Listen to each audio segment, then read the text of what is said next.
Welcome back class. तो हमने अब तक DPSP, sources of Indian constitution, important list of important articles, schedules of Indian constitution देख लिया है। तो अब हम लोग इस वीडियोज़ में फंडामेंटल ड्यूटीज़ देखेंगे। फंडामेंटल ड्यूटीज़ का सबसे पहले कुछ बेसिक पॉइंट देखते हैं जो कि important exam point of view में, फिर उसके बाद हम लोग देखेंगे फंडामेंटल ड्यूटीज़ कौन कौन से मेंशन किए गए हैं हमारे कॉन्स्टिट्यूशन में। तो ओरिजिनली ये इंडियन कॉन्स्टिट्यूशन में फंडामेंटल ड्यूटीज़ था नहीं, ये जो 42nd कॉन्स्टिट्यूशनल अमेंडमेंट एक्ट आया था 1976 में, वहाँ पे फंडामेंटल ड्यूटीज़ को मेंशन किया गया है। ठीक है, ये part 4A of Indian constitution में और आर्टिकल 51A है। ठीक है, part 4 of Indian constitution article 51A में फंडामेंटल ड्यूटीज़ मेंशन किया गया। ये ओरिजिनली इंडियन कॉन्स्टिट्यूशन में था नहीं, इसे 42nd कॉन्स्टिट्यूशनल अमेंडमेंट एक्ट के थ्रू हम हमारे कॉन्स्टिट्यूशन में इसे डाले हैं। ये जो स्वर्ण सिंह कमेटी था उसके रिकमेंडेशन से ये आया, तो ये एग्जाम पॉइंट में पूछ भी लेता है। ये तीन सारे इंपॉर्टेंट है। एक ये भी इंपॉर्टेंट है कि यूएसएसआर कॉन्स्टिट्यूशन से ये आया हुआ है।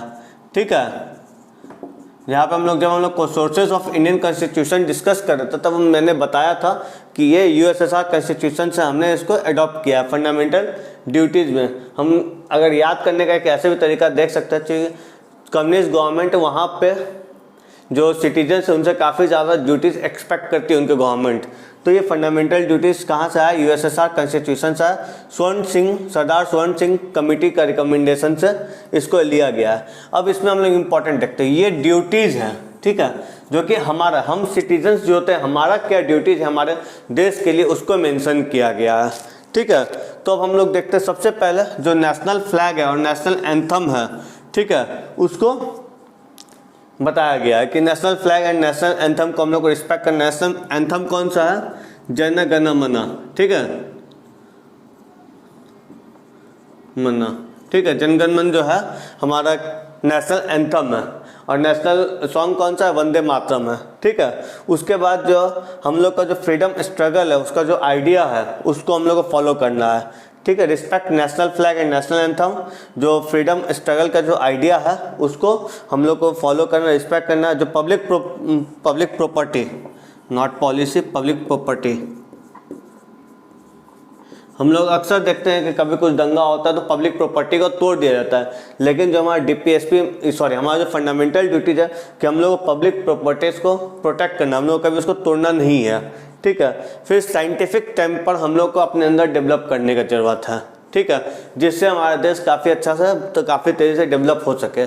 ठीक है, जो सॉवरेनिटी, यूनिटी और इंटीग्रिटी ऑफ द नेशन है उसको भी हम लोग को प्रोटेक्ट करना, उसको अपहोल्ड करना। सोवरेनिटी का मतलब है कि हमारा का जो संविधान है, हमारा जो जो सोवरेनिटी है वहाँ हम लोग अपने देश को खुद चला, कोई बाहरी विदेशी आके फॉर एग्जांपल ब्रिटिशर्स या यूएसए वाला कोई आके हमारे देश को नहीं चला रहा है। ठीक है, तो वो सोवरेन, हम लोग एक इंडिपेंडेंट नेशन, हम लोग अपना लॉज, अपना पॉलिसी को खुद से मैनेज कर रहे हैं। ठीक है, तो sovereignty, unity and integrity of the nation जो है उसको प्रोटेक्ट करना हमारा फंडामेंटल ड्यूटीज है। फिर जो कॉमन ब्रदरहुड है, जो फ्रेटर्निटी है, कॉमन ब्रदरहुड, ठीक है, तो उसका जो स्पिरिट है, उसका हार्मनी को हम लोग को प्रमोट करना चाहिए। हम लोग को एक दूसरे से on the basis of caste, religion, race, ये इन सब के बेसिस पर हम लोग को लड़ना नहीं चाहिए। ठीक है, जो हमारा जो रिच हेरिटेज एंड कल्चर है इंडिया का, उसको हमें प्रमोट करने का बहुत ज़्यादा जरूरी है। हमारा रिच हेरिटेज एंड कल्चर, उसको प्रमोशन, वैल्यू एंड प्रिजर्वेशन करना बहुत ज़रूरी है।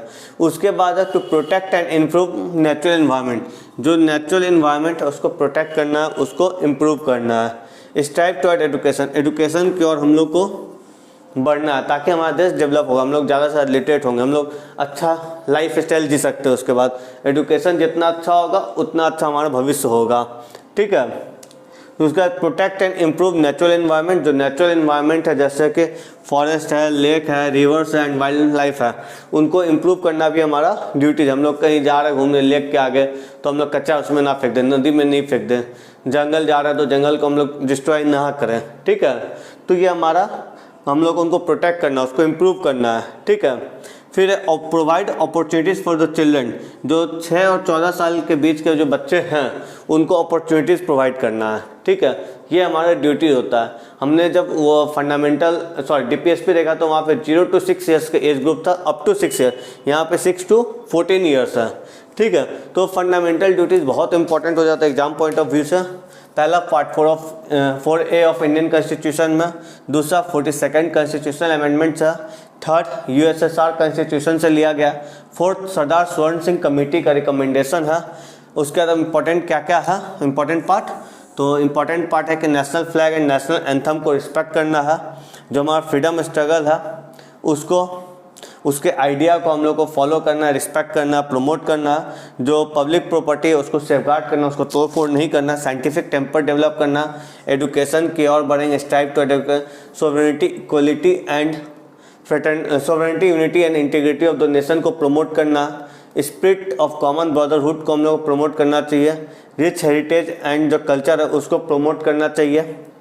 हमारा जो नेचुरल एनवायरनमेंट है जैसे फॉरेस्ट है, लेक्स है, रिवर्स है, वाइल्ड लाइफ है, उनको इम्प्रूव करना है, उसको प्रोटेक्ट करना है। और जो हमारे बच्चे जो 6 से 14 साल के उनको अपॉर्चुनिटी देना है पढ़ने के लिए, ना कि उनको काम पे लगा देना है, ठीक है। तो ये हमारा फंडामेंटल ड्यूटीज़ यहीं पे ख़त्म होता है। काफ़ी छोटा टॉपिक है लेकिन इम्पॉर्टेंट है, एग्जाम में पूछ लेता है कौन कौन से फंडामेंटल, तो एक पढ़ेंगे तो समझ में आना चाहिए ये हमारी ड्यूटीज़ है, ठीक है। तो अब कोई बोल रहा है कि क्या टैक्स देना हमारी ड्यूटीज़ में है, हालांकि होना चाहिए लेकिन इसमें मेंशन नहीं है, तो वो एग्ज़ाम में पूछता है तो वो लिखेंगे कि नहीं, हम लोग देंगे कि ये नहीं, ऑप्शन गलत ऑप्शन है, ठीक है। तो इस तरह हमारा फंडामेंटल ड्यूटीज़ का भी पार्ट ख़त्म होता है।